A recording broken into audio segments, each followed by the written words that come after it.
That's why मुझे भी डंडा दे। अच्छा जी, ये ले आपके लिए भी। इंस्पेक्टर साहब यही है वो बंदा जिसने पूरे मोहल्ले की नाक में दम करके रखा हुआ है, हमें तंग करके रखा हुआ है इसने। डैडी ये कौन है लोग? कुछ नहीं, आप अंदर जाओ। हाँ भाई, क्या मसला है तुम्हारा? क्यों तंग किया मैं इन लोगों को? इंस्पेक्टर साहब ये तो आप इनसे ही पूछें कि मैंने इनको क्या तंग किया हुआ है। हाँ जी बताइए, मैंने आपको क्या कहा है भाई? बताता हूँ मैं तुम्हें। इंस्पेक्टर साहब, एक तो ये पूरे मोहल्ले में बिद्दत फैला रही है, देखिए लाइटें लगाई हुई, झंडियां लगाई हुई हैं, और दूसरा ये हमारे खिलाफ शेर पड़ता है, इसको जरा पूछें। ये लाइटें और झंडियां तो ठीक है, और मौलवी कौन सा शेर पढ़ते हैं उनके खिलाफ? तुम क्या इंतशार फैलाया हुआ तुमने?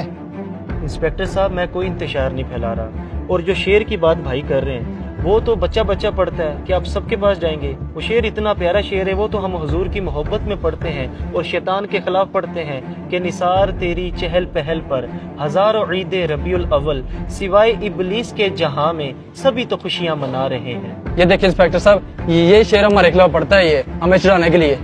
हाँ भाई, इस शेर में ऐसा क्या है जो तुम चिढ़ रहे हो? इंस्पेक्टर साहब, आपने नहीं देखा ये हमें इब्लीस कहने की कोशिश कर रहा है। भैया मैं आपको पुलिस किधर कह रहा हूँ, मैं तो ये शैतान के खिलाफ शेर पढ़ता हूँ। आप अपने ऊपर ये क्यों ले रहे हैं? क्या आपको हुजूर की आमद की खुशी नहीं है? और बस करो, आमद की खुशी नहीं है। हुजूर का इंतकाल 12 रबीउल अव्वल को हुआ था, तो हमें खुशी मनानी चाहिए या गम? इंस्पेक्टर साहब एक तो इस बंदे की भी समझ नहीं लगती। हमारे खानदान में जब कोई फौत हो जाता है, हम 10वां करवाएं या 40वां करवाएं, ये तब भी हमें तंग करता है कि इस्लाम में तो सोग 3 दिन का होता है, आप लोग ये 10वां 40वां क्यों करवा रहे हो? हालांकि हम ये 10वां 40वां सोग के लिए नहीं करते, हम तो मैयत के साले स्वाब के लिए करते हैं, लेकिन बकौल इन जनाब के कि आप लोग गम मना रहे हैं। अब इसी में अब सवाल करता हूँ कि जब हुजूर की बारी आई है तब इसे गम क्यों याद आ गया? हुजूर को तो दुनिया से पर्दा किए सदियां गुजर गई है, अब कौन सा गम मना रहे हो? अब तुम्हारा वो फतवा किधर गया? अच्छा अच्छा, तो ये बताओ, ये जो झंडियां लगाई हुई हैं, लाइटें लगाई हुई हैं, ये इतना पैसा इस पे जाया किया, किसी गरीब की मदद नहीं कर सकते थे? अच्छा तो इससे भी मसला है आपको?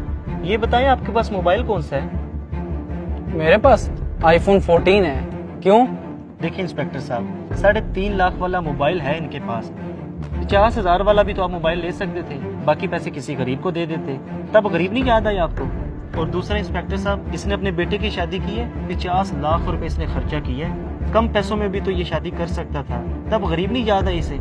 हालांकि हदीस पाक में ये है कि बेहतरीन निकाह वो है जो कम खर्च पर हो, सिर्फ मिलाद पर ही इसे ये वसवसे आते हैं। और ये जो कह रहे हैं ना, ये फजूल खर्चियाँ किसी गरीब की मदद कर देते हैं, जब ये सलाब आता है ना तो लाखों रुपया हमने जमा करवाया। अल्हम्दुलिल्लाह हमें गरीबों का एहसास है, हम हुजूर का मिलाद भी मनाते हैं और गरीबों की मदद भी करते हैं।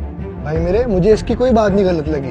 तुम लोग मोहल्लेदार हो, मिलजुल के रहा करो सारे। मेरे भाई ये नफरतें ख़त्म करो, आए मिलके गरीबों की भी मदद करते हैं और सरकार का मिलाद भी मनाते हैं। भाईजान, आपकी बातें मेरे दिल पे असर कर गई हैं, हमें बिल्कुल हुजूर की आमद की खुशी मनानी चाहिए, आए मिल के मनाते हैं। ये हुई ना बात, आए मिलके मिलाद मनाते हैं। कुरान पाक में अल्लाह पाक इरशाद फरमाता है, व अम्मा बिनिअमती रब्बिका फहद्दिस, अल्लाह की नेमत का खूब चर्चा करो। मुझे बताइए, क्या नबी पाक से बढ़कर भी हमारे पास कोई नेमत है? नहीं, हरगिज़ नहीं। इसलिए हमें चाहिए कि आपस के इख्तलाफात को ख़त्म करके हजूर की आमद की खुशी खुले दिल से मनानी चाहिए। अगर आपको हमारा ये मैसेज पसंद आया तो इसे ज़रूर बिल ज़रूर शेयर कीजिए और हमारे पेज को फॉलो करना मत भूलिए। शुक्रिया।